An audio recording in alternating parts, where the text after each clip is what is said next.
You did mention Eminem, though. That's crazy. I got I think Welcome back to season 4. Welcome back to season 4 of Kingdom Kast. Don't forget to like, subscribe, comment, share all your social media platforms. This your host, Super Champ Chuck. My guy Country's on the top right. My guy Boogie's on the bottom right. And special guest for tonight, my former roommate back in the Disney College program, class of '07. And he's now covering the Detroit Lions as a writer for MLive. My guy from the D, Detroit, Michigan, on Kory Woods. Kory, my guy. What up, dude? Thank you for having me. a real dude from the D. We had to check him out. We had to definitely had to give him the crash course in the quiz, and he passed with flying colors. So. I'm from the D. Detroit is y'all some different. Y'all, let's start there. Y'all different. I respect y'all. Y'all hardworking, blue collar. Y'all no nonsense, but y'all do get fly. Y'all do get very, very fly. Oh yeah, we some trend. We some trendsetters. You know, we don't get our respect for it, but you know, we a little wavy out here. Hey, y'all running the rap game right now, man. Something I did not expect to see happen, but I mean, yeah, here we are. D-Mac. Here comes D-Mac popping in out of nowhere. What's up, y'all? Speaking of the D, pause. Oh my God. That's how you gonna say hello? Yeah, that's how we start. Relax. Crazy. It's almost game day. Let's Let's get it, game day. What's up, y'all? What's up, Kory? What's the deal, man? Not much, But man. yeah. A little late. But yeah, we here, fellas, man. Week 1, you know what I'm saying? But before we get to all that, man, Kory, dude, been 16 years, bro. Since them days, man. It was some good times if it's the way, bro.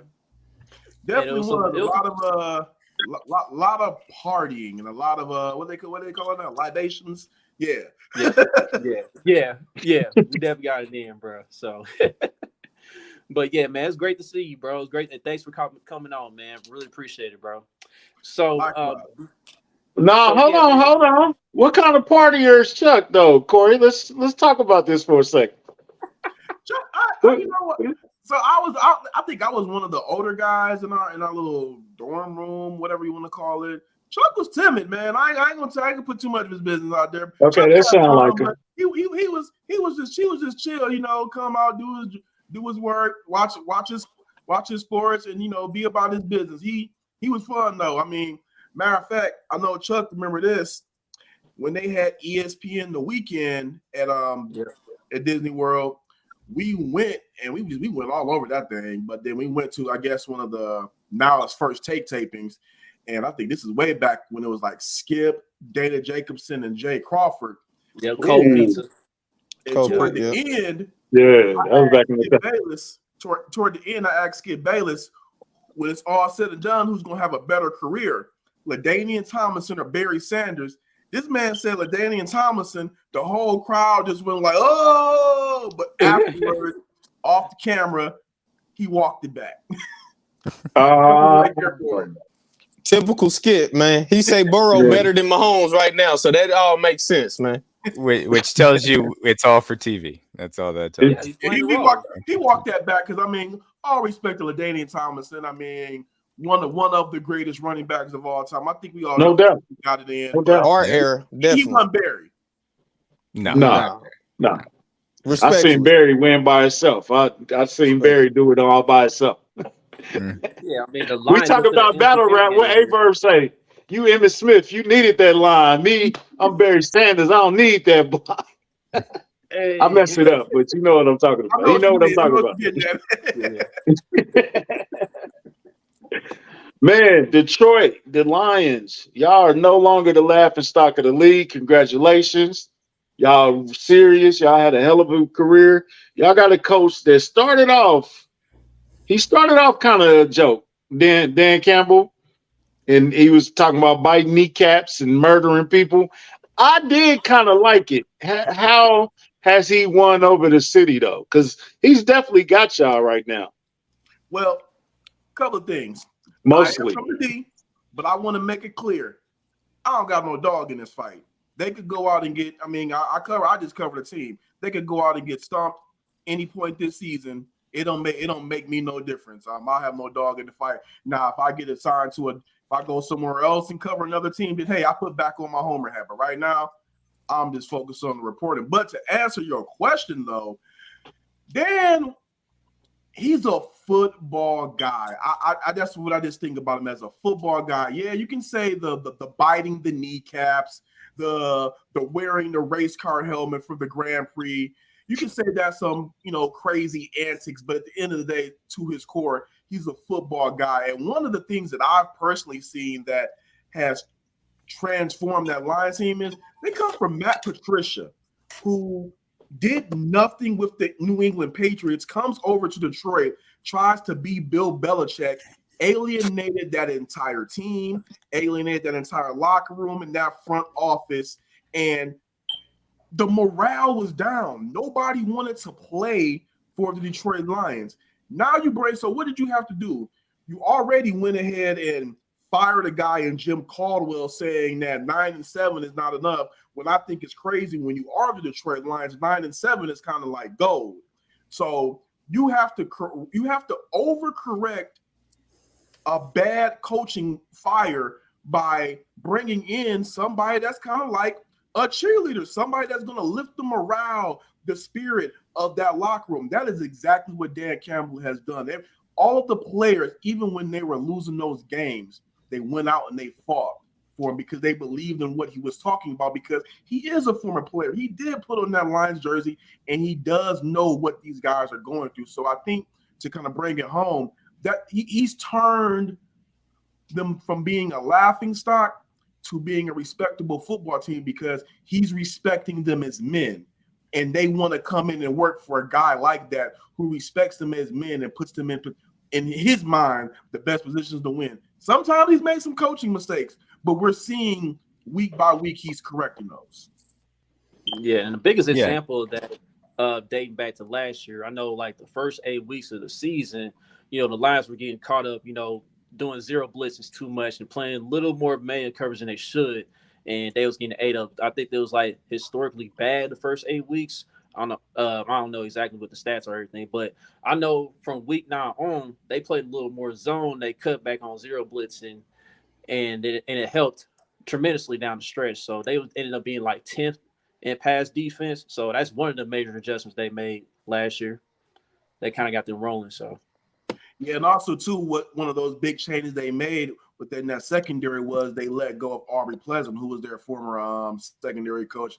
Soon as they let him go, you start to see the defense in that secondary kind of take the reins a little bit. They still, let's just be real though, they still finished bottom tier, but you did see them play a lot better over down the stretch. Kory, how do you feel about Aaron Glenn? I still say the verdict is out. I think this is going to be the real season. We see what Aaron Glenn is about. I think last year we saw some glimpses of him being a really good coach, just the way that he's been able to identify talent with guys like James Houston, a guy who they put on the practice roster initially, brought him back up, and then him and Aiden Hutchinson both finished the season being the rookie leaders in sacks.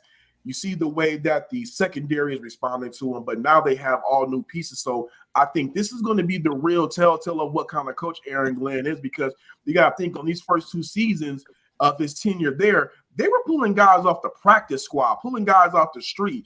You just had, because the morale was so low, nobody wanted to come there. They had to get who they could come there. This season, they were actually able to have a little bit of money and get talent that wanted to come to Detroit. So I think this is going to be where we really see what Aaron Glenn can do with some talent. But I think he's a good coach. I think that there's going to be some there's a lot of growth to do with that secondary that we're going to see this season. Yeah, and I seen like they added like some pieces that can help improve their secondary too. They added a big acquisition of Chauncey Gardner-Johnson. They added Cam Sutton. They added Emmanuel Mosley, and then they drafted Brian Branch out of Alabama in the second round. So I feel like that's a big upgrade for Detroit on the back end. So like, just real quick, Brian Branch is going to be somebody that people need to watch. He is a dog. I mean, he's brought it every day in practice.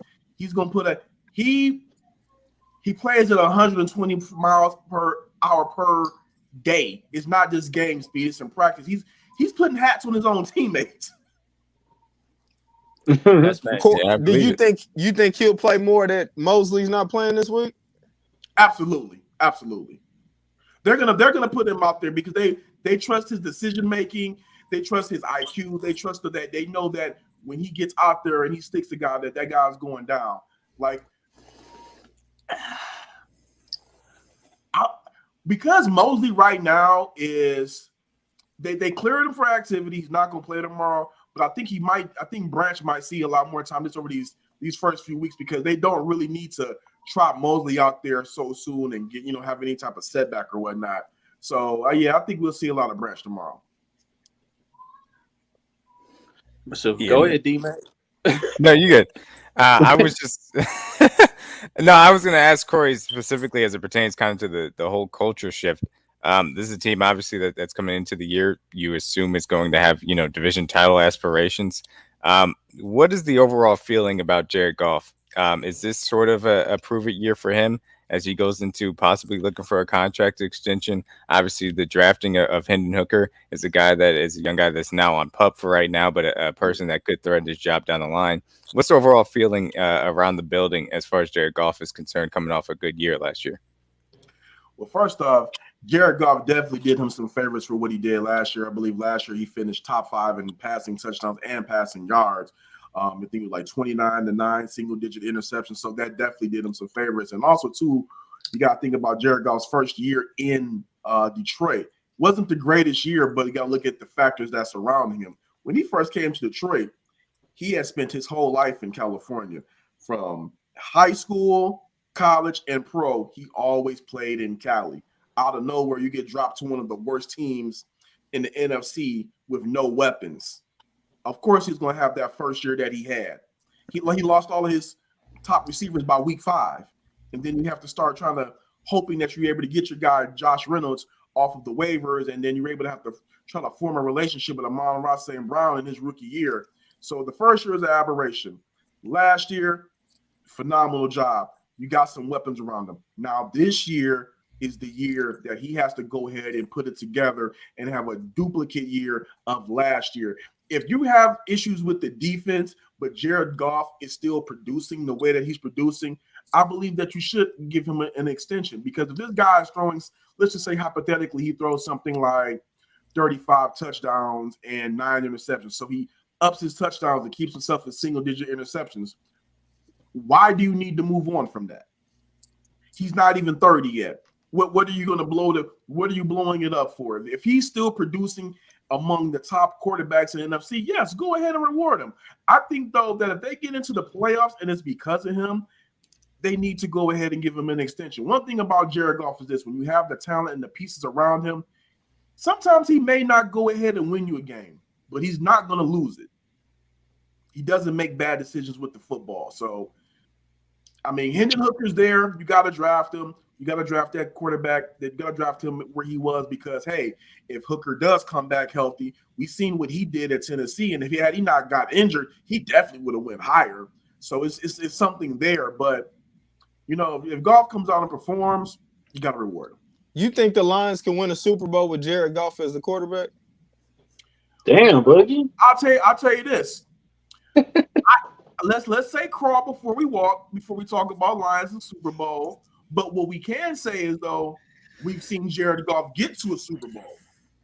Yeah, True that. You've seen Jared Goff take a team to the Super Bowl, and what's the shame in losing to Tom Brady and the New England Patriots? no shame at all. I mean, you was in the game the entire time. And then Do the Bucks count though? Because we lost to the Bucks. Do the Bucks count? Is it any shame losing to Tom Brady and the Bucks? It's no shame in losing to Tom Brady. Okay. Let's just make it sure. It's no shame in losing to Tom Brady. But yeah, I mean, I think that he can get the Lions to a playoff game. I believe that he can do that. Super Bowl, we're talking about a place that this franchise has not seen an NFL championship since 1957. So let's just say, Super Bowl, I don't know, but playoff, yeah, I think it get them some playoffs. Okay, let's backtrack a little bit. we had a guy named Alex Smith come over from San Francisco, and he was good. He wasn't great. I think he taught us how to win, though. So is golf just like a super bridge to the next guy? Do you feel like he could be if Hooker ends up being the next guy? Could he be like that bridge that he taught him how to be a pro? He taught him how to prepare and come and teach you how to win. Like I think Alex Smith taught our organization how to win, well, along with Andy Reid too. But I think as a quarterback, he taught us how to win. You think golf can play that role? I think golf can play that role. I think golf is. I mean, before he came to Detroit, golf was a multiple-time Pro Bowl quarterback. I mean, if you go look at his stats outside of when he had that jacked up thumb, golf could put up numbers. They may not always look like he may not look like a Patrick Mahomes. He may not look like an Aaron Rodgers, but golf can put Kory. Now we seen him look like Patrick Mahomes one time. Oh, we did. We seen him look. We seen it the Monday Night Football. We seen it. We've seen the best of Jared Goff. Believe me. But I'm talking about as far as it's like I got you. The skill, like being able to roll out and throw dimes on a rope like that. But at the same time, you don't need him to. You need golf to just to go out there and win games. He's done that. He's proven that with the right talent around him, he can go out and win you games. That is why the Lions were able to finish on the back end the way they were. Once him and Ben Johnson kind of figured it out, the offense just took off. And credit to Ben Johnson for this. One thing that Anthony Lynn did not do during Goff's first season in Detroit, because that's one reason why Anthony Lynn is no longer in Detroit. Anthony Lynn was stubborn and staying to his own play, but Ben Johnson decided to get with Goff, working him on the offseason to figure out things that Goff liked to do while incorporating his own mindset. So what did they do? They went and saw some of the things that Jared Goff did well with the Rams, and then incorporated some of those elements into the playbook, and then they incorporated some of their own type of little twists and spins, and that's how come you saw Goff have one of his best years of his career. Yeah, and Ben Johnson is certainly one of the best offensive minds in the game. It's going to be interesting to see what new wrinkles he brings to the table. So that kind of leads into my next question. New guys, new faces within the Detroit Lions. The two rookies to me that are going to stand out and certainly play a role tomorrow night's game. Jahmyr Gibbs, Sam Laporta. What are those guys, kind of bringing to the offense and the buzz surrounding them as they've gone through training camp and preseason?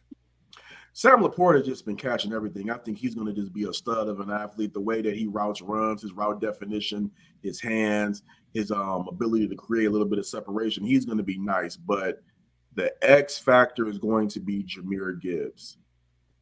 I don't like doing those cheap comparisons saying, oh, this guy's going to be like Alvin Kamara or this guy's going to be like this guy, but you see it. This out of the backfield. I asked Josh Reynolds this about Jahmyr Gibbs, like, where are you seeing from him early on? He said there's not too many guys that can move like that. Out the backfield, he can just take off. You can line him up at wideout as well, and he'll go out and go do his thing. There, you can put him on any place of the field, and he's going to produce. And that is one thing that Ben Johnson said that he plans to do. I'm not going to say it to be tomorrow, but he said throughout the season, he's going to use Jahmyr Gibbs in ways that defenses are not going to see coming. That is going to be very unconventional. He's just that dynamic of an athlete. He has power. He doesn't run, east and west. He's going straight ahead. He's embracing the contact. He's trying to go through those holes. He's trying to go ahead and create that separation. His first step is lethal. It's almost like, to equate it to basketball, it's almost like a Derrick Rose type first step when it's prime years. Once he hits that crease, you're not getting him. So I think Jahmyr Gibbs tomorrow, it could be one of his coming out parties. Who knows? Yeah, Drew, how do you feel like the loss of the kid? What's the kid? Jamison Williams? How do you feel like that? How do you think that affects the whole team? Is that a huge L, or is it something y'all can get over? He's out for what, 6 games? He's out for 6 games. So Jamison Williams is out for 6 games. He right now has an injury as well, so he's not allowed to be in the team facility for like about 3 weeks or whatnot. So there's that, but he can't play for 6 weeks at least. I think he may not even really come back, so maybe like around week 9 or something like that, depending on how this hamstring injury is. But to answer your question, they need to replace the production from DJ Chark, who left last year. They don't really need to really replace the production from Jamison Williams because Jamison Williams didn't play towards the end of the season last year anyway. So there is really no telling what he can really do. We can talk about the potential of what he can do, but for the past couple of seasons, the Lions' second leading receiver has been Khalif Raymond, and he's going to be there tomorrow. So what you're hoping for is Amon-Ra St. for the Lions. What they're hoping for is Amon-Ra St. Brown comes out and does his thing. Khalif Raymond continues to just produce and be the utility player that he is. You hope that Josh Reynolds is able to make a couple of plays, and then you got Marvin Jones back in the fold. You're hoping that he can be able to produce something as well. Jamison Williams, the luxury of having him would have been nice for the Lions tomorrow, but you're not missing anything per se because you still have 3 of your main weapons you were throwing to last year returning along with Marvin Jones. And you also have Gibbs, who's going to be a factor in that passing game along with Sam Laporta. It's hard to miss what you barely had. Yeah. Yeah, I was about to say that. Yeah, man. I want to go back to Jahmyr Gibbs real quick. I have been hearing rumors about him and how he's been using his offense too, and he's the one guy that I'm like, dang, man. So hopefully he don't really kill us in this game tomorrow. You know what I'm saying? Because he does have the ability to go off. You know what I'm saying? And I heard stuff about him having the ability to run down the field like a wide receiver, basically. So it's gonna be interesting to watch. It's gonna be interesting to see how they use him tomorrow. So. Yeah, I've been in practice. You saw a lot of play action. You saw him catching a lot of passes over the middle, but you also, like I said, you also saw him lining up as a wideout, and he can run routes. So, like I said, I have no idea what Ben Johnson has planned. I mean, we're all going to see tomorrow, but it would not shock me if you see Jahmyr Gibbs end up with a stat line of somewhere between, like, let's say he rushes for like maybe around 85 yards, and he also has 75 yards receiving. Wouldn't shock me. Yeah.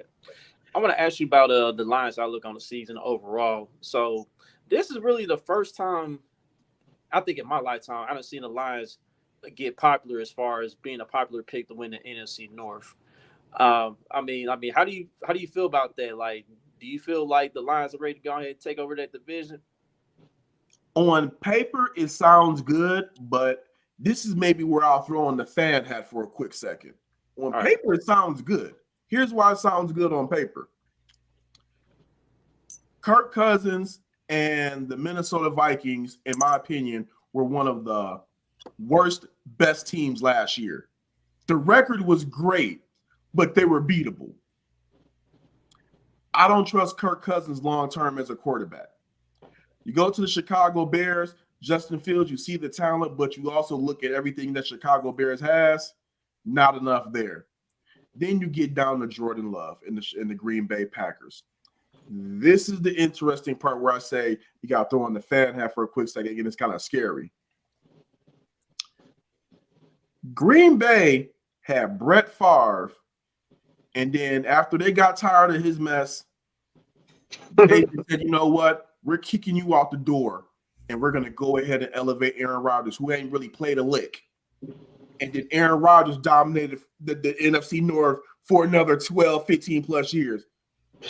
Then they got sick of Aaron Rodgers stuff, and they pushed him out the door. Now you uploading Jordan Love. I think it would be insane if you can go from Hall of Fame quarterback to Hall of Fame quarterback to Hall of Fame quarterback. I don't think that's ever been done. But having said that, for them to go ahead and not play that dance with Aaron Rodgers again, they see something in Jordan Love, which made them feel comfortable to go ahead and make that move. So I say that this could be the Lions' best shot to take the NFC North because they have the talent and they have the experience. But you don't know what Jordan Love is. You don't know what the Packers have up their sleeve with Jordan Love. So right now I'm going to say, yes, this is they can go ahead and do it, but it would not shock me if the Packers have a better season than people think.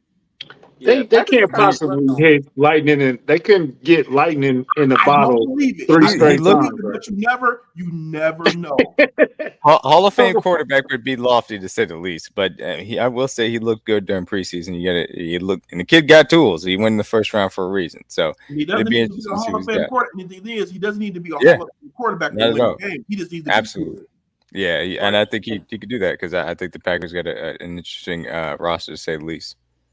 And the Packers, they underrated on defense too. I think people kind of sleeping on their defense, man. They got some nice young pieces back there. I mean, you still They got have the Jair pieces, Gibbs. but they just don't put it together for whatever reason. They have to put it together at some point, I assume. But they have a lot of talent on paper, but their defense always underperforms. But I like what they did in offense. So I think that your division, the NFC North, is going to be incredibly interesting, incredibly competitive this year.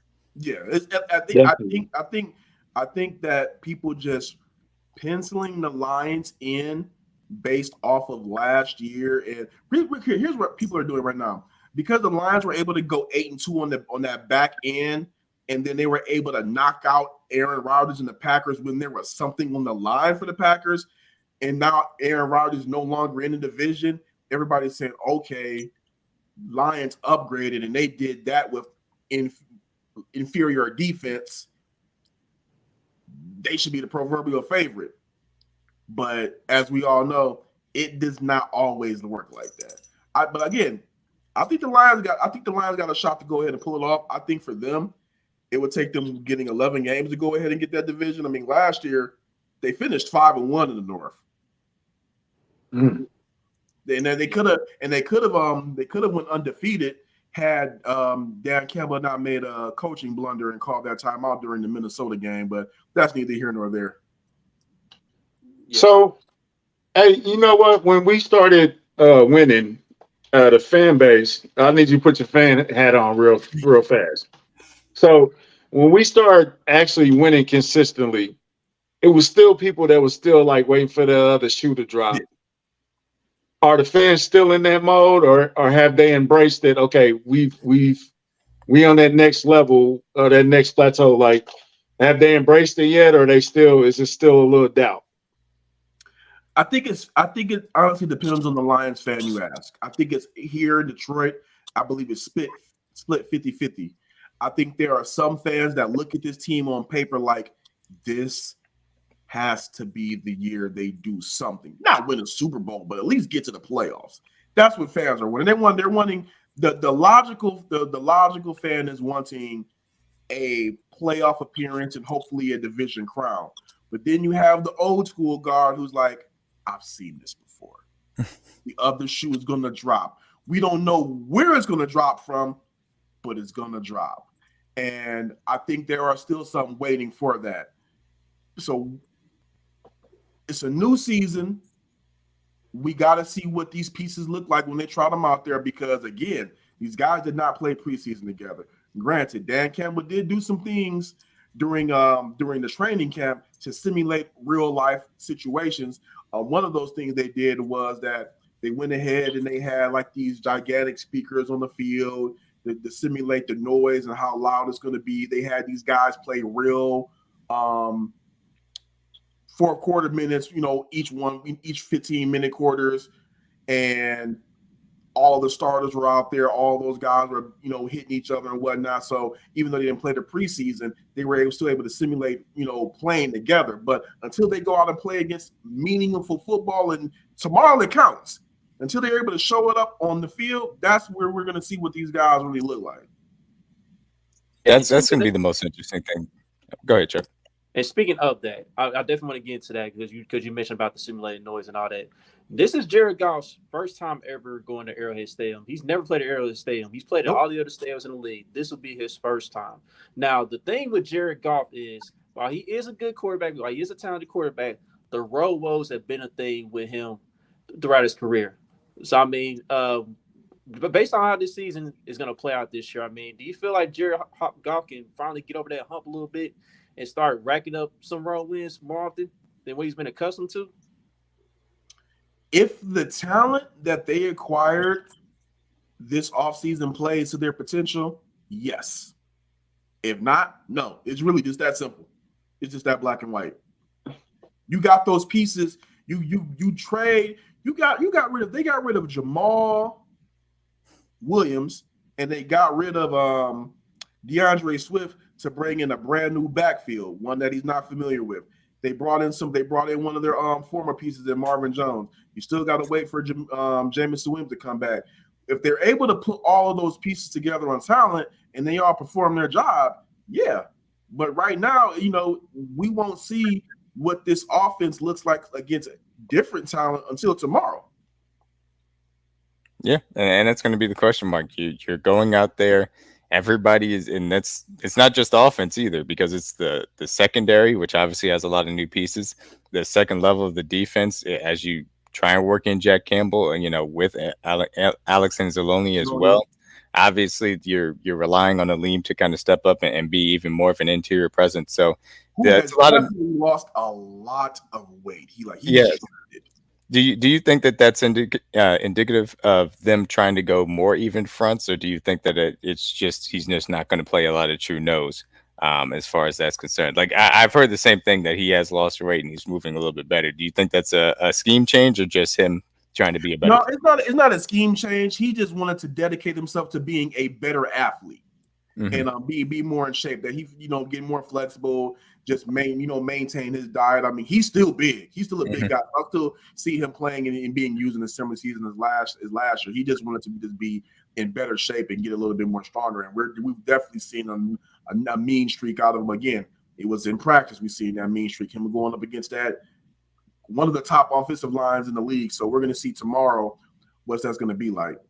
Absolutely, yeah. So it's going to be certainly interesting, like you said, to see all these pieces kind of come together in a hostile environment. I know all the Chiefs fans will certainly make that. I think they cannot have a better litmus test than to go to have to play the defending champions at one of the toughest places to play in the NFL.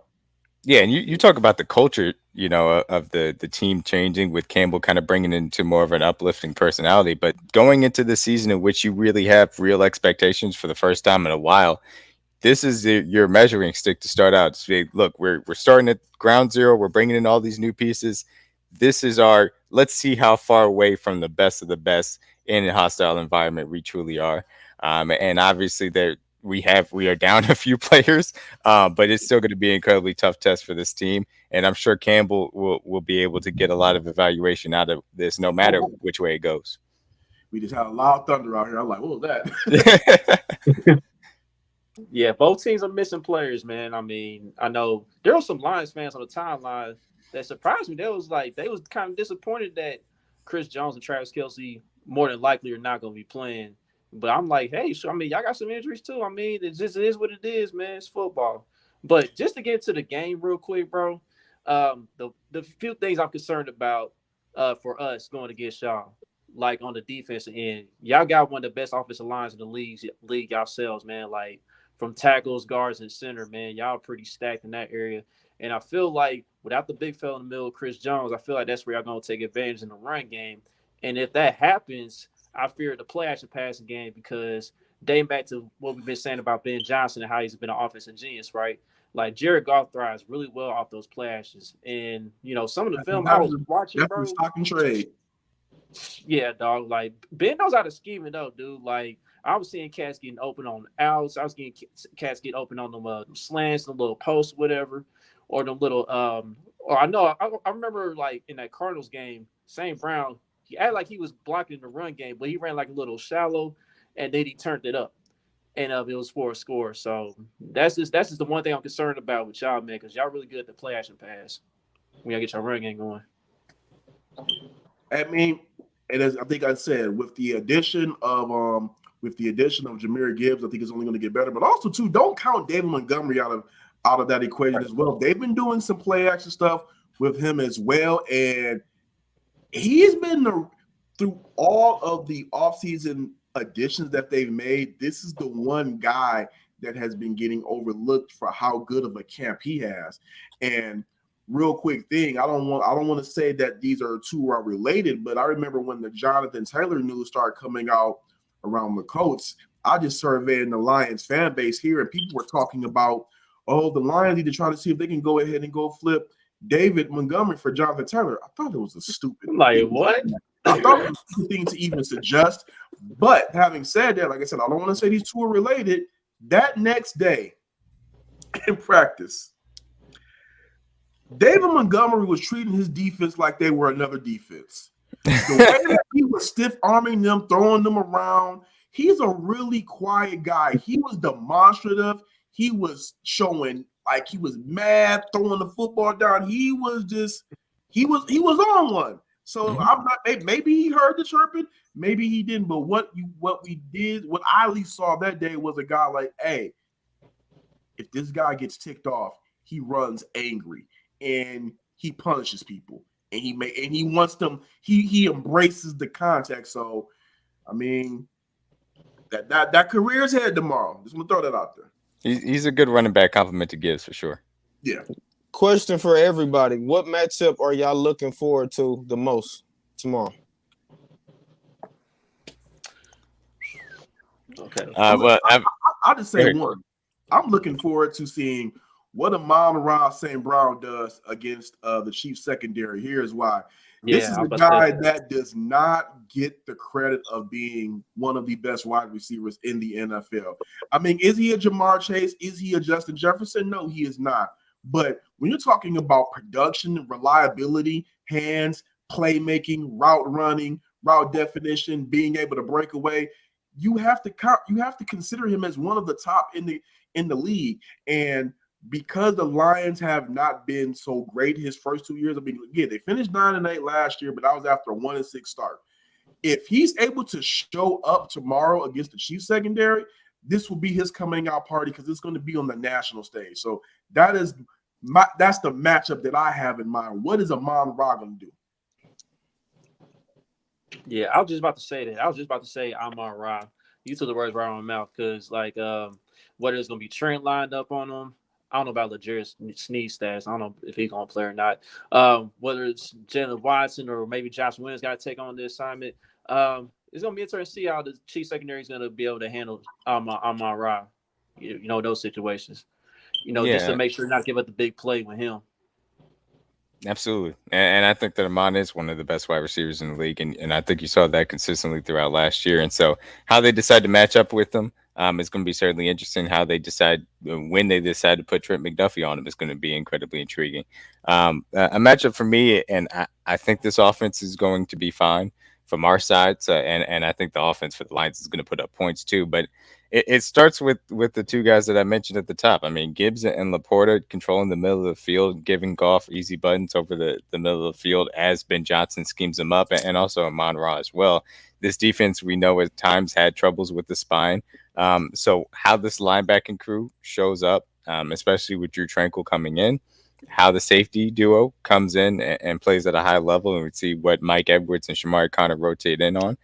How those guys perform is going to be the biggest key to me. I think they will give up plays. I think that's going to happen, especially without Charles Omenihu and Chris Jones, we can have big up front. But those guys, if they could just play, all right, I'm not even expecting anything special, but just all right, and not allow, Gibbs and Laporta to wreck the game plan from a defensive perspective, then you got a chance to kind of survive out there and try and create some negative plays. So that's the big matchup for me. That those guys, the secondary pass catchers versus the middle of our defense. Coach? Sure, y'all really covered it. I just want to see them unnamed guys on the defensive line. Who's gonna step up? Charles is not here. Chris is not. He's not coming today. You know what I'm saying? But who's gonna step up? Coburn, Noddy, is he gonna play better than he's played in the last couple of years? Who's gonna step up and take that new role? It's gonna be the new guy that we just got from the Raiders, Farrell. So like somebody's gonna have to put the onus on themselves to step up and say, I'm not gonna let them gash us for 200 yards. You know what I'm saying? And we are raising the band. Like, this is a hell of a night, and we can't go down like this. Somebody's pride is gonna come into play. So I want to know who's going to be that guy. Go. I want to see Hutchinson against our tackles, man. I feel like I've been saying something about our tackles all season. I think this is going to be a good test. I want to see that matchup a lot. He should be a double-digit sack type Pro Bowl type player this year. So this will be a good test out the gate with those tackles. He's a beast on Madden, that's for sure. He be Yeah. getting off. For me personally, I'm interested to see whether Spags have to go to the blitz early on. I'm interested to see how many times Spags have to go to the blitz. You know, if the Chiefs are getting dominated up front early on, I'm interested to see the adjustments that Spags gonna have to make as far as like creating pressure. Because like if Jared Goff is just back there just having the time of his life throwing the football, it's gonna be some trouble. So it's got to be a way to create pressure if we're not getting there with 4 early on. So that's the thing too. I fully expect us to blitz Spags to give us a blitz special this week with no Chris Jones. I'm all in on it. Against the Detroit offensive line, I think you're gonna have to. Yeah. To create Oh that yeah, pressure. you ain't got no choice. And Okay, one thing. Oh, go ahead. No. One thing we not mentioning. We got this little quarterback. He's known to have week 1 games, like great games. He hasn't thrown an interception. I think he's undefeated on the opening day games. How are we gonna stop that in Detroit? Well, I mean, I think that's how right there. Look. they're going to rely on this young. Out. They're going to rely on this young secondary, and they're going to hope that they can, without Travis Kelce, slow down the wide receivers, and hope to get after him on the edges. I mean, we've seen at times that if you're able to put pressure around the edge, then you can give Mahomes some issues, and so that's going to be the question mark if James Houston and Aiden Hutchinson can give the tackles problems. So that's it. One thing I'm really interested, I'll say is, and I wrote about the other day is, Dan Campbell talked about creating turnovers, and Brian Duker, who's now one of the defensive backs coach for the Lions, talked about, having to scheme against them. But the one thing that kind of gave me some pause is that when Duker was with the Ravens, Patrick Mahomes kind of had some success, a lot of success, and as soon as he left, the Ravens got a W. So I'm kind of curious to see like what kind of way he's going to go ahead and scheme up things for guys like Gardner Johnson and Sutton tomorrow, who's because you granted it's great that Duker has seen Mahomes more than anybody probably in that Lions building, but at the same time, if you've seen the guy a lot and you have not had success for him, how do you I'm curious to see how he schemes against them now. Because he even acknowledged himself that, hey, Mahomes has gotten better and better and better. So that's also one thing that I'm going to be looking at tomorrow as well. And I just want to add this one little tidbit. Chauncey Gardner-Johnson. Keep an eye on him tomorrow and keep an eye on that defense, because one thing that I've seen in Lions practices, before he got there, it's not to say that these guys were not hype and amped to play, but they were lunch pail guys. They came in, they did their job, and they went home. The arrival addition of him has raised not just the intensity of the secondary, it's raised the intensity of the entire defense. They now play with a similar swagger to when the Lions had Ndamukong Suh. I consider the addition of Chauncey Gardner-Johnson to like when the Detroit Pistons added Rasheed Wallace. Got a guy that comes in that locker room and makes guys believe that, not saying the guys aren't good, but make them believe better than what they are, and they play beyond their real expectation. So that's going to be something also that I'm curious to see what comes out of the Lions secondary tomorrow, because the defense as a whole tomorrow, because they feed off of this energy. He's braggadocious. He talks a lot of trash, but those guys love him. We know. Okay. The good news is some nice air for Chauncey. Yeah. We don't have to worry about anything as far as his cleats are concerned. We got some nice Arrowhead grass for him, so we'll see what he did a lot of chirping after that Super Bowl. He did a lot of chirping. Yeah, we know you work for the Pistons. If you have any contact on Rasheed Wallace, the biggest Chiefs fan that I know, pass that information along if you will. All right. I love Cheek, man. Now, another thing is I'm in the camp of rest Kelsey because you get 10 days and why risk it? You know what I'm saying? So let's say Kelsey doesn't play. Now you have 7 wide receivers that, granted, nobody's really seen. You know what I'm saying? Like it's kind of like a question mark. We don't know what they're gonna do under the lights. How does that, like, how do the Lions prepare? Are they like, yo, Kelsey ain't there, we good. We can handle the rest of these guys.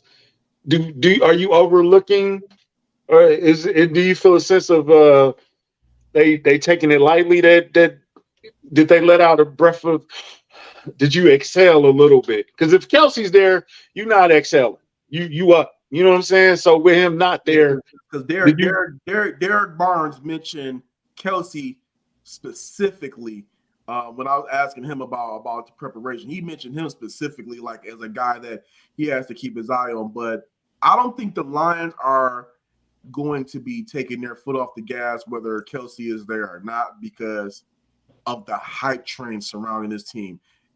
If they go out tomorrow and they lose, there's no shame in losing to Patrick Mahomes and the Kansas City Chiefs.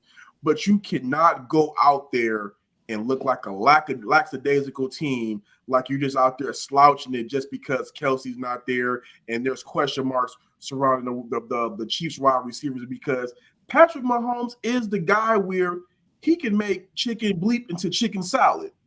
You can say it. Go ahead. So it's you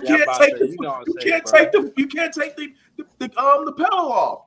So I mean, and at the end of the day, when it comes down to the winning the division crown, nobody's going to care who those receivers are if the Lions can go out there and get a W. So no, they're not taking the foot. I don't think they're taking the foot off the gas. They're taking it very, very seriously because they know that if they lost tomorrow, it's a close game, so be it. But they know they cannot go out there or get blitzed, or it will be.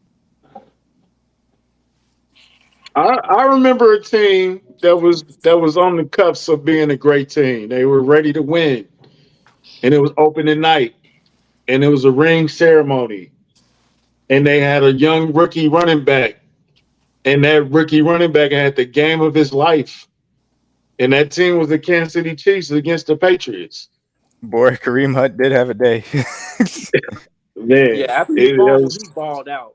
He fumbled on the first play and didn't fumble again for what, 2 years or something like that. Like, but I'm saying that young, hungry, up and coming team, which I can compare us in Detroit to that. It's gonna be a buzzsaw. I think they're gonna come. You have nothing to lose, like you said. You have nothing to lose, and you got 10 days to get it back right. So you can just leave it all out on the field. So I'm just hoping that but my quarterback is very petty. So I think that we could, he can't lose on better. I know Detroit gonna bring it, man. It's just, I just believe in his pettiness more than I believe in anything in this world. And he cannot lose raising that banner in Arrowhead that night, bro. I think Detroit gonna bring it though.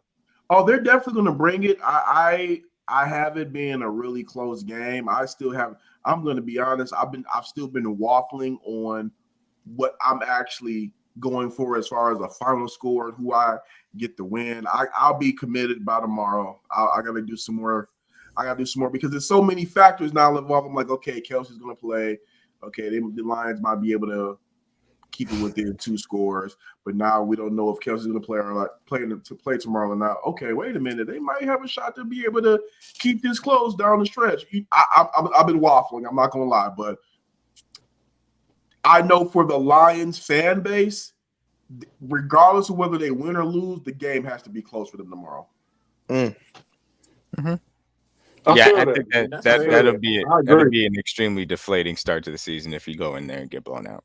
Yeah, if blown out, they can't get blown out. They cannot get blown out because the thing about it is, if they go out and they lose a close game, okay, boom. You get to shake it off. You got Seattle, and you got Seattle coming up after that, and that's going to be the day after the Barry Sanders statue reveal. So then, boom, you can go ahead and get some good get some good fortune in your way. But I mean, you got to win one of those 2 games. But again, with tomorrow specifically, just not to sound like a broken record, you cannot get blitzed. You can't get blitzed off the building. Mm-hmm. Now, Kory, I got a question in regards to this Lions team in general. If there's like a weakness that you point out with this Detroit Lions team, that's something that they can improve on despite the draft selections and the acquisitions they made for agency in the offseason, like what's the one thing the Lions still need to work on to get better as a team overall?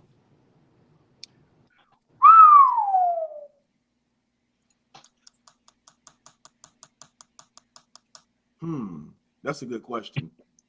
I thought that was a sound effect. They got those. Like, we got a clock in here. That's play yet. Because here's the thing. They addressed the areas that were the biggest concerns. That secondary was just bad. I mean, they were getting smoked. The Lions had to go out and just really pretty much just do. I mean, of course, you got to win more points, score more points to win the game. But Lions literally just had to go out and put points on the board to win games because that secondary was so bad. So they wouldn't address that. I think they could improve in the linebacking core. So I'll say that. I think Derek Barnes, he got better in the offseason. I'm curious to see how James Houston's going to be, because now they're trying to go ahead and throw them around with the Sam linebacker, something I don't really agree with too much. I think you need to go ahead and let him and Aiden Hutchinson go ahead and rock out, but Charles Harris is back healthy, so we're going to see how that plays into things starting tomorrow. But I would say I'll say with the linebackers, they need that could improve down the line. But again, Anzalone's back, Derek Barnes improved. Maybe they'll show out tomorrow. But the area they definitely do need to improve is at wide receiver. I like Amon-Ra St. Brown, but the Lions do not have a true number 2 target. Khalif Raymond was second in receiving yards over the past couple of years, but he's not in my opinion, he's not a true number 2 threat. He's a guy that can go produce for you, but not a true threat. So I think once they're able to get that true threat, they will be able to go ahead and take it off. But who knows? Like I said, Jahmyr Gibbs, you can line him up any kind of way. Maybe he'll go ahead and kind of have Ben Johnson do some, quirky stuff with that. So everybody keeps saying it's shootout. If it's a shootout, does that make Gibbs one-dimensional? Does that take him out of the game? Oh no, I think you can do so many. It's so many things they've done with Gibbs I've seen in practice that, like I said, it would not surprise me if he had near 100 yards rushing and 100 yards receiving, just with the way they use him. Start Gibbs on your fantasy team. Even went up to 100. I said close. Not 100. I said near. 85, that's near it. I'm starting Gibbs. Start Gibbs on your fantasy, man. He's about to tear the team defense up. That I would do. He's PPR, baby. PPR. Yeah. He come with 25 points this week, man. Definitely put him on your tickets for props too. I mean, I guess that's gonna hit easily. So yeah. No, but I think this is gonna be. I think this is gonna be a good game. I think this is not the old Lion, but the current champ, and it's one of the young pups ready to challenge the throne. You know what I'm saying? They might not be exactly ready to challenge the throne, but they got the heart to do it. You know what I'm saying? So I think it's gonna be a hell of a game. We can't let y'all take the throne though on Banner Night, man. It's just Banner Night means something different, man. We cannot lose on Banner Night, bro. I'm just sorry. I hate to see that happen, but I do respect the Lions. I think the Lions are up and coming. I think the Lions are going to be good, and they need one more year, and then they'll be on that level that where they competing with. They in that conversation. You feel me? So unless Philadelphia just add the whole Georgia to their team again in the draft like they did. And don't forget, the Lions sent some George over there too with DeAndre Swift. Yeah, they did. They sure did. But yeah, man. I am rooting for the Lions. You know, I hope they do have some success this year. I mean, I did like how they finished out the back end of the year. But like you mentioned earlier in the show, I mean, there is that fear, you know, the shoe dropping on the wrong foot, or whatever you want to call it. Because like, just because of the popularity of them getting picked for the North, it's like, okay, I never seen this before. I don't know now. I know they're gonna be a playoff team, but are they really gonna win the division now? But at the end of the day, I think the Lions are going to be in the mix regardless. You know what I'm saying? So hopefully they'll get a good matchup in the first round, and then we'll see what happens from there. They get a home game, they be good, man. Yeah, How did y'all that's all they repair need. the relationship with Barry Sanders? Can you touch on that a little bit? Because it was kind of shaky a little bit, I'm wasn't gonna it? be honest. When that relationship was being mended, that was before my time covering the team, so I can't speak to that one with the What with about Calvin though? Calvin just happened recently too, right? Calvin I can speak to. Speak on that. Megatron coming back in the fold. Calvin, okay, so the Calvin relationship started really with Sheila Fordham coming to, the daughter. She took over from my mom, Martha Ford. She didn't really have too much of a hand in it herself, but Mike Disner, in the Lions front office, he started reaching out to Calvin to foster the relationship. Allow, were in communication, allow Calvin to go ahead and throw his camp on the Lions headquarters, inviting him out to camp. Dan and Calvin have a relationship from playing days. So that's how that relationship started getting real thawed out. Of course, he has not gotten his money back yet, but they've been doing everything in their power to show the proper reverence and respect to him as a Lions legend that the previous regime did not. And I believe that is what is starting to begin to thaw things, because now you got Calvin rooting for the Lions and picking them to win the North. He wouldn't even speak at all about this team prior to that. So I think you got to give a lot of credit to Mike Disner in the Lions front office for going ahead and fostering that relationship and thawing the ice out. There's a guy that we have a current rocky relationship with, and well, it's two guys actually. It's Justin Houston and Eric Berry.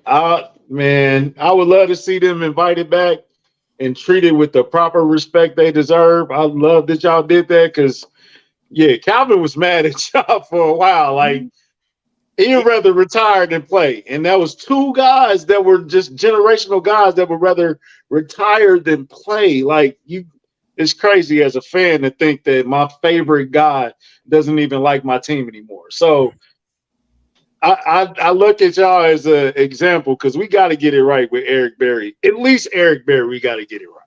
Yeah, Calvin it started with his money. Well, to take that back, Calvin had ended with his money. That was the cherry.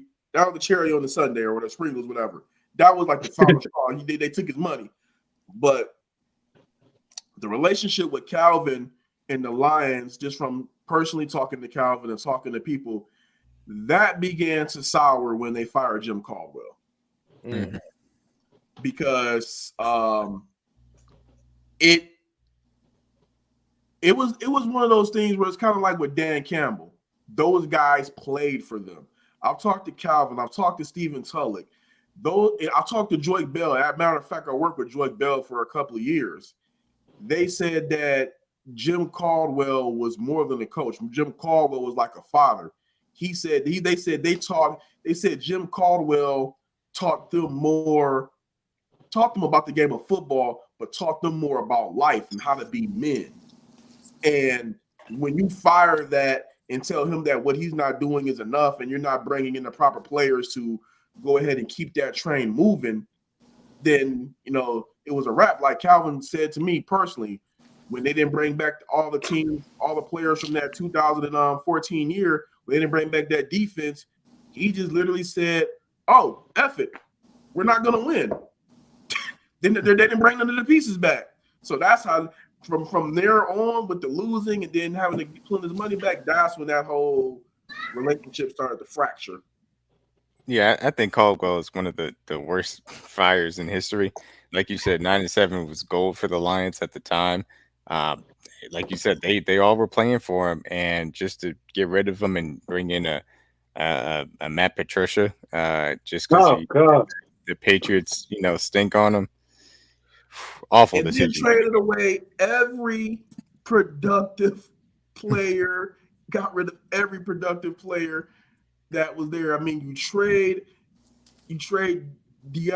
Darius Slay, and then you take Okuda with the number 3 overall pick. I mean, it would have made more sense to keep Slay and the draft Okuda if you want to do that. And that way you got, a dynamic tandem out there. But you don't trade your best cornerback and then draft a rookie one. And not only that, you don't telegraph that you're making that pick before the draft. Yeah, they was hustling backwards for real, man. Like, it was ridiculous. Yeah. I was very upset about that Jim Caldwell fire. And I said, dude, this is the best coach y'all done got in I don't know how long. Like 97. That was major progress for the Lions. I feel like y'all was gonna be on y'all way. I'll tell you what, and not many people really know this. This was not really a organization. That was not really a super like family move. That was more so of like, okay, you hire Bob Quinn to be the general manager. You got to let him go ahead and bring your guy in. But from what I've been told by people was that the Lions did not want to fire Jim Caldwell like the family. Matter of fact, from what I was told, Jim Caldwell has a special ring that the Lions then owner Martha Ford gave him that only her husband, William Clay Ford, had. That's how much they love Jim Caldwell. So it was basically like, okay, if you're making us fire a guy we don't like to bring in your guy, the clock is on right now.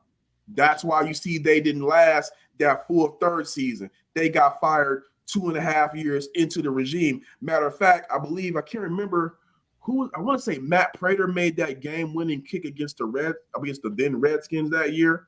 Now Commanders, but if he didn't make that kick, they would have got fired that week. But wow, he made that kick, and they got an extra stay. And then when they got blitzed, I believe on Thanksgiving, that was it. Why Matt Patricia, bro?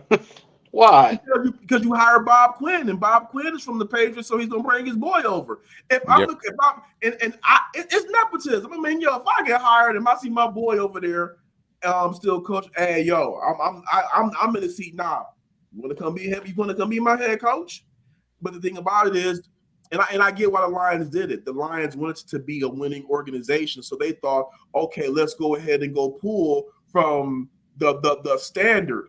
But what I don't understand, most people don't understand is, if it ain't Bill Belichick and Tom Brady together, it don't work. And now Kory, ask us how we know. It don't work. Hey, Kory, ask us how we know how that whole thing plays out. The Patriot thing. Ask us how we know. Oh God, Scott Peel ain't no candy wrappers. Lord. Dark days. We hired the equivalent today. We hired Todd Haley and Scott Pioli. Like it's too many teams try and replicate things that they seem successful instead of try and get the right people in the building. And Jim Caldwell, I think, obviously was that type of coach. And it seems like Dan Campbell has this team moving again in the right direction, certainly. And that's the little pencil, man. Dan Campbell has brought back that same type of feeling of guys wanting to be in the building, guys loving to come to work, guys wanting to play for him. So as long as with him having that feather in his cap, he's going to be able to go ahead and be successful. It's got to turn into wins, but he at least has that in his hip pocket that guys want to come in the building and play for him. I believe that's really half of the battle, if not more than half. Mm-hmm. What's the difference between the press conference now and then? Is it between Patricia and Dan Campbell? Yes, sir. Is it night? It's got to be night and day. I know you look forward to going to see Dan Campbell talk. I had to catch myself. Keep it real with me, bro. I can imagine. I'm just asking. I'm still working. I almost said something. Okay, I'll put it to you like this. Dan Campbell is not telling a guy to have some respect and sit his bleeping butt up straight in a press conference. Yeah, that was crazy. Yeah, Dan Campbell. He did do that, didn't he? Oh, that was crazy. Dan Campbell is, during his press conferences, he's treating you like an adult.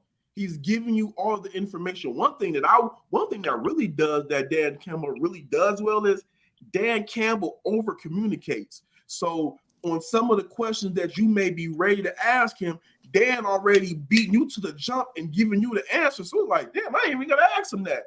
Matt Patricia, he's coming in and being disrespectful. He's coming in sometimes 20 to 30 minutes late to pressers. And I think the most I've seen Dan late for a press conference is 5 minutes, and he apologized profusely before he spoke a word.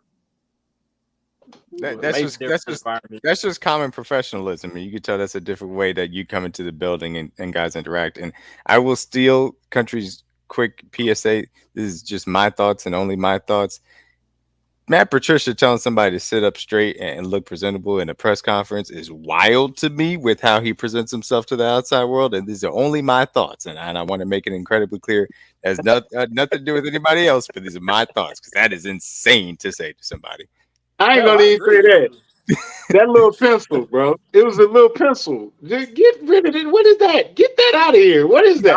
I never understood the pencil when you have a laminate board. Exactly. What are you doing?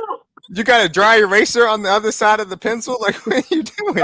I'll do another one. So, all right. So at the training camps, at practices, media is allowed to be on the sidelines for X, Y, and Z amount of minutes. See the guys warm up, see who's there, take our notes, yada, yada, yada. During training camp and all that stuff, we couldn't be as close to the field as we were now with Dan Campbell. With Matt Patricia, writers and reporters were regulated to the bleachers on the far side of the practice field, and you could not move or you were escorted out. So basically, you had to be on the far side of the practice field with binoculars. Wow. Yo, that's crazy. Man, what the hell? Because for some reason, and also to another one, for some reason, I guess it was a workout tactic or whatnot. He had this gigantic, stupid hill built into the Lions practice field, making players run up and down on that. He did a lot of stuff that was really kooky. It's trying too hard to be that hard ass that, oh, we got state secrets over here and we're doing it different because it's the Patriots way type of thing, and it's not. You're not reinventing the wheel, Matt Patricia. I promise you that. You tried to run an offense last year and it looked awful. That wasn't what it was, D-Mac. I want to add this too. Some of the stuff I saw in pockets, a lot of the stuff was relayed to me. So I just want to make sure I'm fair. I'm fair in that aspect.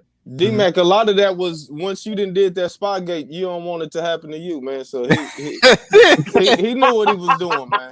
He's looking out for that. Yeah, they can't record me from 1,000 miles. Yeah. Just in case. Because I know what I would do.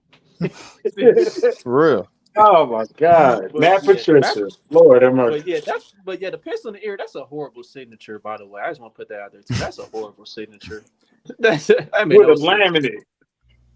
We got iPads, bro. We don't even need pencils. What are you doing with a pencil?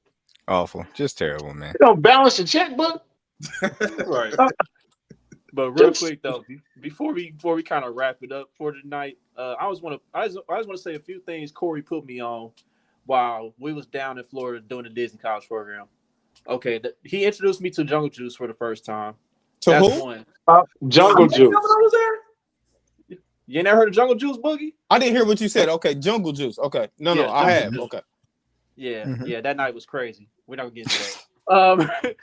And then another thing. I made my Jungle Juice there. That's crazy. Yeah. Wow. Like I can see how you can forget that night then.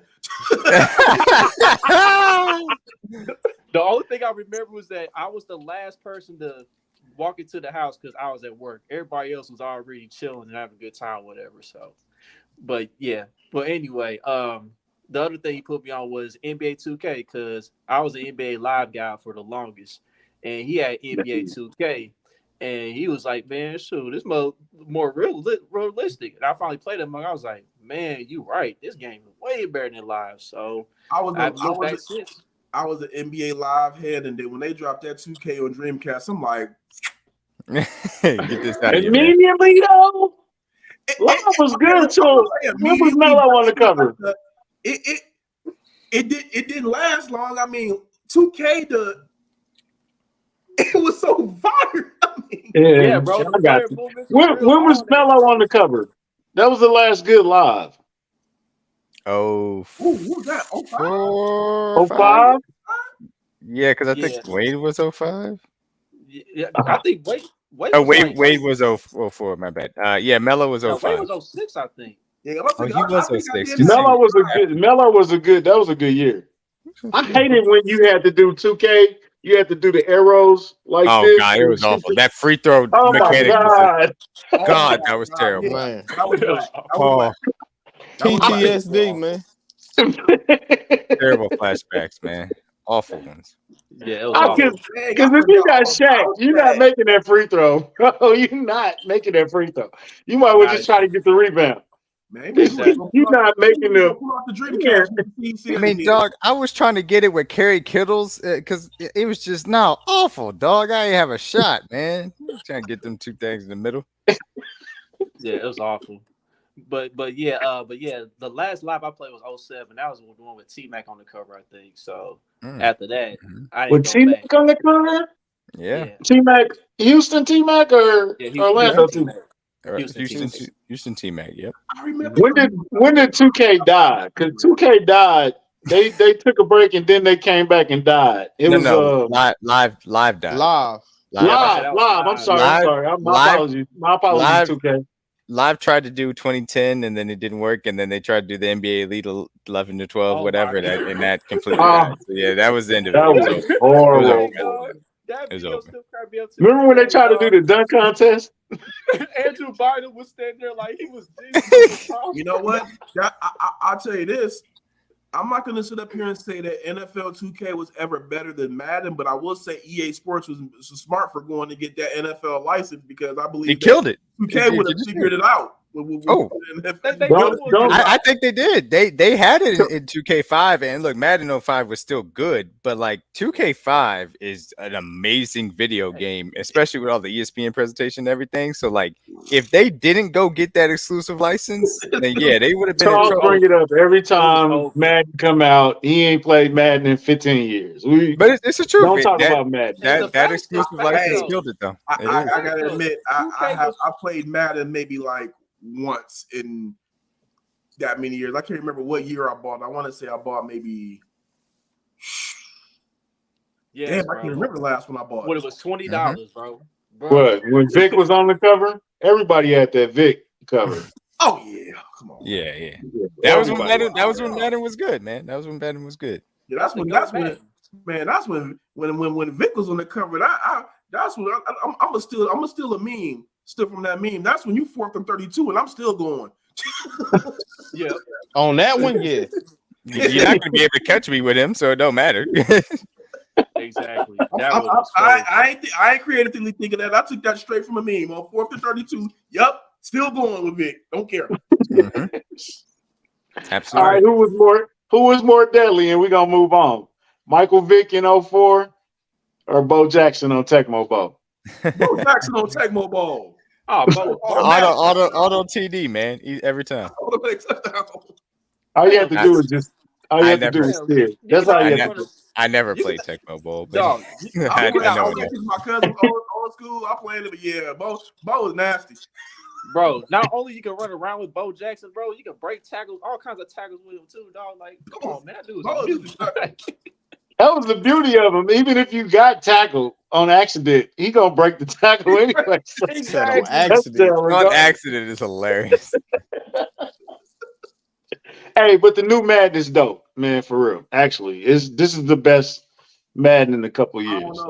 But do you agree? To do like a 360 in the air right when I was about to buy it, I'm like,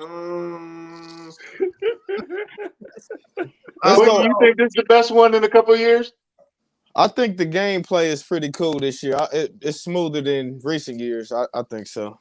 Okay, I'll take that. Definitely for me. More than it being features they added, it's the gameplay just move a little smoother. It's not as clunky That's what we've It's been hard to asking explain for. it, but if you play it, you understand. You'll get me back in video game football next year when NCAA 2020 For sure. For sure. Man, look. For sure. I just don't want him to mess it up. I don't want him to Maddenify it. Literally, just take what was great about NCAA 14 and just put it with updated graphics, please. Don't reinvent the wheel. Absolutely, keep the same dynasty mode, all of it, dog. Just don't do too much. Don't do too much. Are they gonna let you keep your draft class and switch it over to Madden too? That'll probably be a part of it. That'll probably I think be a they part said of it. they are. They probably will, because Okay. I mean they still got it, so they probably will. Man, I'm gonna leave y'all with this. Fight night. Bring it back, please. Boxing had a hell of a year. Ask my boy Boogie. Boxing had such an incredible year. You can put that video game out right now and it would do numbers. Absolutely. I'm tired of fighting that fight country. You know, I was tweeting I EA know. Sports. I know. Come on, I was tweeting EA Sports for years. I'm riding with you. Please, just give me one fight night, please. One thing I will say, if there was going to be one classic game brought back, Def Jam Fight for NY on PS2, that was one of my favorite all-time games. I would love to see an updated one just because how funny it would be. So that was one of my games that I loved. Yeah, that would be crazy. Can you imagine Lil Uzi as a fighter? Hey, Lil Uzi got hands, bro. I didn't know if somebody was gonna say like, man, I hope they would say something like Lil Uzi versus Lil Yachty. Hey, Lil Uzi got hands, bro. Hey, oh man, don't sleep on Lil Uzi hands, bro. YouTube it, bro. Hey man, we gonna get Cardi B versus Nicki in the NY subway, dog. Oh my god. I can't wait to see Glorilla versus Sexy Red in the subway. Oh man. Crazy. Hey, happy 2K day tomorrow also, man. After the Chiefs win, we logging on 2K24 Kobe edition. We get it in, man. RP Kobe, man. Man, I spent I know where my money's going. Yeah, Kory, me too. Thank you for reminding me. I'm working so much, I didn't even realize that day was coming. Yeah, I gotta grab it. Look, Boogie. I'm off all weekend, bro. I won't go back to work till Monday. It's up. I'm about to be head of the leaderboard. Look for me, man. I'm coming for it. Boogie gonna have football on one TV and everything. Kobe and 2K. You think I don't got the set up, D-man? Oh, for sure, dog. I know you got it, Boog. I know you got it. It's up. All right, so before we go, Kory, real quick though, I just want to get your prediction on the NFL season in general. All right, do you see us repeating, or do you see the Detroit Lions becoming the second team in a row to host the NFL draft the next season and be the Super Bowl champs, or do you see somebody else getting into the fold? How you see the season playing out? I'm gonna be real. I think y'all have a shot to repeat. I think y'all gonna get there. I just do not trust anybody right now in the AFC. I don't trust Josh Allen in the Bills. I just don't. I mean, they're when they're good, they're always good until they're not. But who I have doing their damn thing is, I think Jalen Hurts got a chip on his shoulder, and I think he's coming back for blood. So I think if I had to pick a Super Bowl favorite right now, I would go with the Eagles. That's fair. I respect that pick for sure. Yeah, this is what hurts the Eagles, and it's gonna hurt them again. The AFC is just so stockpiled with great quarterbacks. They don't really see it on a consistent basis. Yeah. And you can't go 17 weeks and then go see Mahomes. You ain't ready for it. You ain't ready. And that ain't even being cocky. That's just like, man, or shoot, Joe Burrow is, you can't just play 17 weeks and then you see Burrow. It's like, oh God, we ain't playing nothing like this. Boogie's face. Yeah, whoa. Okay, Josh Allen, Lamar. Let's just stick to Lamar Mahomes. Jackson. Yeah, let's Okay, not Lamar, get too much credit, man. You know, we in regular season mode over here, man. Oh, okay, yeah. Okay. Yeah, let's chill with that a little bit, country. Dial it back just a little bit for me. Okay. Yeah, they ain't never seen nothing like we got over here. I'm just saying the AFC is a gauntlet of quarterbacks. That's why I said, I think y'all got like I said, I think y'all got a good shot to go back because, like I said, at the end of the day, when he was playing, I didn't bet against Tom Brady. Now that he's gone, I'm not betting against Patrick Mahomes. The Chiefs can lose tomorrow. I still got the Chiefs coming out the AFC. I just have to see. I would have to see y'all fall off a cliff before I don't pick y'all. Yeah. I mean, I like Joe Burrow. I like Joe Burrow. And I like the Bengals. I think they. Oh yeah, Kory don't want to come back. I think they luckily got in, and when they got against the Rams, I don't think the Rams would have beat the Chiefs. Damn, Kory, you said you didn't want to come back. Boog, you stupid. Yeah, we watch your mouth, Kory. No cussing on the show. Hey, you know what? That's almost like my uncle's house. He's a devout, and this might be a curse word too, but he's a devout Raiders fan. And if you go in there and you say anything Tom Brady, he will show you the door. But Tom Brady own the Raiders. He don't care. He still the tough rules still gives him nightmares. Oh, I know that hurt him. I know it do. Because what really hurt is when he admitted he fumbled. Oh, when he admitted he fumbled to Woodson, that yeah, I feel y'all. I'm gonna let him slide, bro. I'm gonna let your uncle slide on that. Yeah, because believe it or not, I think the Raiders probably could have messed around and won that year too. I do too. Yeah. I do too. They would have won that year. Yeah. That's why he hates Tom Brady. Yeah, I feel him. Damn. Magic Man is a Giants fan. Good luck with that, brother. Danny Dime. Y'all going down week 1. Mark it up. But hold on, real quick. Magic Man, the only person that can say that his team owned Tom Brady. So, yeah. Man, get to the sponsor. Get to the sponsor real quick. Get up out of here. All right. Shout out to good people at Homage, man. So they got free shipping on the U.S. orders of $75 or more. So if you spend $75 or more, you get free shipping. You got the new Team Essentials drop. You got your pop culture stuff. You got your NFL crew next. And then you also got the go-to collection going on.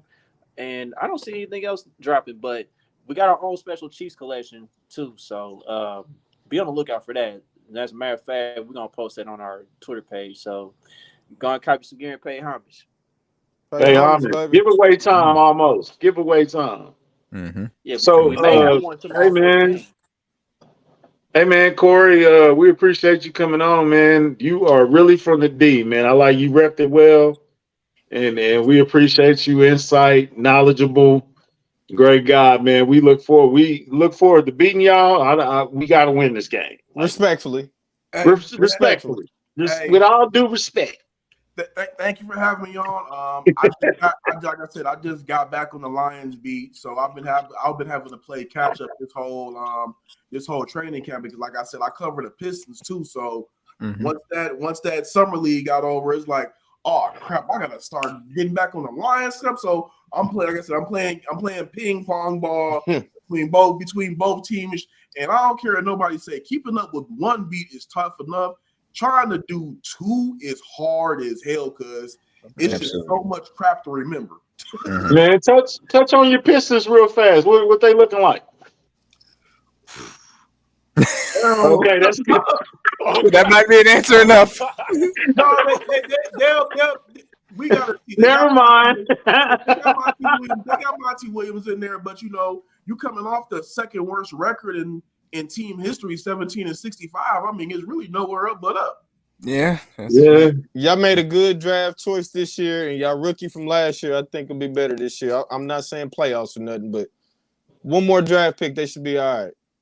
They need to trend towards the play-in. I think people are trying to say they got this, they got that. If you get close to 30 games this year, I consider that a win. You go back in the offseason, you get some of that money off the book, and then get to play the free agency game again. I mean, Yeah. Hey, one thing we can say, is y'all beat Chuck's Lakers, so we all good, brother. His who? They beat that Kobe Shaq combination that everybody be gassing yeah. up. That ain't Chuck Lakers. Chuck Lakers That is is Chuck Lakers. the He liked the Lakers LeBron back Lakers, then. ain't they? Yeah, that version of the Lakers, yeah. That version of the Lakers. Yeah, that version, yeah.